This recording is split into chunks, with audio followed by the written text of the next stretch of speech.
Now I am understood to you about fire extinguisher. Fire extinguisher क्या है और इसका इस्तेमाल कहाँ कहाँ होता है इसके बारे में बता दें पहले कि ये फायर एक्सटिंग्विशर है और किसी भी वर्कशॉप में यहाँ तक कि कार वगैरह ये सब में भी छोटे छोटे फायर एक्सटिंग्विशर का प्रयोग किया जाता है। और जितने भी बड़े बड़े ऑफिस हैं उसमें फायर एक्सटिंग्विशर का होना अनिवार्यता समझा जाता है, इसलिए कि बहुत सारे ऑफिस हैं तो उसमें होता क्या है कि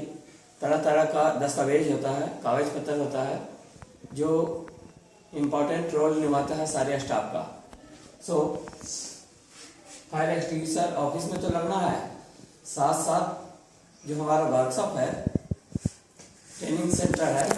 वहाँ होना फायर एक्सटिंग्विशर का इतना जरूरी है कि हम आए दिन देखते हैं कि घटनाएं घटती रहती है जिसमें हम देखते हैं कि फायर एक्सटिंग्विशर दरवाजे पे या फिर ऑफिस के वैसा जगह जो प्रचलित जगह हो यानी कि मोड़ पर हो कि ताकि वहाँ आग लग जाने के बाद भी वहाँ आदमी किसी न किसी रास्ते से किसी न किसी वे से वहाँ पहुँच सकता है और फायर एक्सटिंग्विशर को वहाँ से ले सकता है और अपने यूज के लिए वहाँ से निकाल सकता है। तो पहले हम बताएं कि वर्क ऑफ फायर एक्सटिंग्विशर, तो ये वर्क किस तरह से करता है कि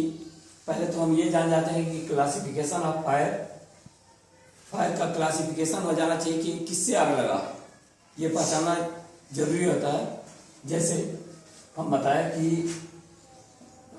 वाटर पंप एक्सटिंग्विशर है तो वाटर पंप एक्सटिंग्विशर घास फूस में लगे आग को बुझाने के लिए प्रयोग किया जाता है। गैस कार्ट्रिज एक्सटिंग्विशर है, वनस्पति यानी कि खरपतवार ये सब में लग गया उसके लिए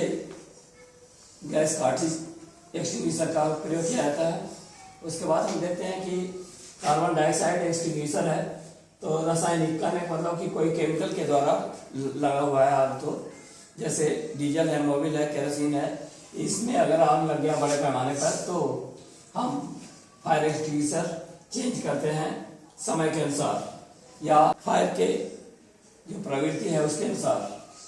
दूसरा क्या है कि कार्बन टेट्राक्लोराइड, बिजली से जब आग लगता है तो हम कार्बन टेट्राक्लोराइड का ही हम इस्तेमाल करते हैं। इसका मतलब है कि वर्कशॉप में ज़्यादातर कार्बन टेट्राक्लोराइड का होना आवश्यक है फायर एक्सटिंग्विशर का। क्यों कि ज़्यादातर आग जो लगने वाला है वो बिजली से लगने वाला है। दूसरा क्या है कि सोडा एंड एसिड एक्सटिंग्विशर, ये भी वनस्पति यानी कि लकड़ी वगैरह ये है या फर्नीचर है तो उसमें अगर आग लग गया है तो ऐसे स्थिति में soda and acid fire extinguisher का प्रयोग करते हैं। उसके बाद है पेट्रोलियम से संबंधित, खास करके पेट्रोलियम से अगर लगा हुआ आग है तो उसको हम क्या करते हैं कि होम एक्सटिंग्विशर से हम उसको बुझाने का काम करते हैं। ये वर्क इस तरह करता है कि हम देखें कि ये नॉब है, हम फायर एक्सटिंग्विशर को जब पकड़ते हैं तो उसको सीधा उठाते हैं और जमीन में इसको इस नॉब वाले भाग को हम क्या करते हैं जमीन पर पटकते हैं या चोट मारते हैं तो ये यहाँ से क्या होता है खुल जाता है और इसको छेद करते हुए आगे निकल जाता है जिससे गैस का रिसाव होता है। सेंट कोई भी परफ्यूम हम क्या करते हैं स्प्रे करते हैं तो जमीन तक नहीं गिर पाता है और इन्वायरमेंट में फैलना शुरू करता है। क्यों कि गैस का ऐसे नेचर हम जानते हैं कि इसके मॉलिक्यूल काफ़ी हटे हटे होते हैं, काफ़ी गैप होता है जिसके कारण क्या होता है कि उसमें अट्रैक्शन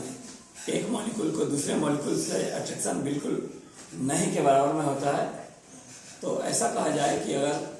परफ्यूम को हम इस कमरे में ज़रा सा छोड़ें तो होता ये है कि वो यही चाहता है कि हम पूरे कमरे को कवर कर लें। वो तो यही चाहता है कि पूरे विश्व को हम कवर कर लें, लेकिन उसका मात्रा पे निर्भर करता है कि मात्रा किस तरह का है। तो प्रवृत्ति इसी तरह का रहता है कि इसके मॉलिक्यूल बिल्कुल स्वतंत्र होते हैं। तो इसमें हम फायर एक्सटिंग्विशर के बारे में जाने तो हम फायर का क्लासिफिकेशन के बारे में भी जाने कि फायर का क्लासिफिकेशन या वर्गीकरण इस आधार पे होना है कि आग किससे लगा है, ये हमको जांचना परखना है पहले कि बिजली से लगा हुआ आग है या फिर लकड़ी में लगा आग है या कपड़े लत्ते में लगा हुआ आग है। तो उसके अनुसार हम क्या करते हैं कि फायर एक्सटिंग्विशर का चयन कर लेते हैं और चयन करने के बाद ही हम उसका इस्तेमाल करते हैं। ऐसा नहीं कि हम पेट्रोलियम से लगा हुआ आग है और हम क्या करते हैं कि वाटर पंप एक्सटिंग्विशर से हम का इस्तेमाल करें। तो ऐसे स्थिति में क्या होगा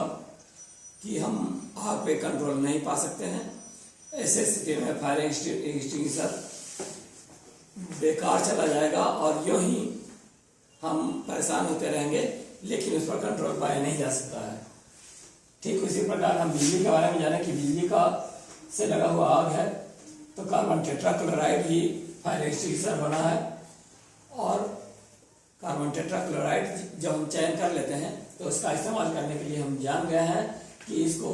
कुछ अगर कम समझ में आता है तो सिर्फ इतना समझ में आ जाना चाहिए कि हमको क्या करना है कि इसको जमीन पर ठोकना है। ठोकने से वो ग्लास क्या होता है कि बिल्कुल ब्रोकन डाउन हो जाता है, टूट जाता है। टूटने के बाद गैस का रिसाव तेज से कमरे में फैलना शुरू होता है, जिससे हम आग पे कंट्रोल पा सकते हैं।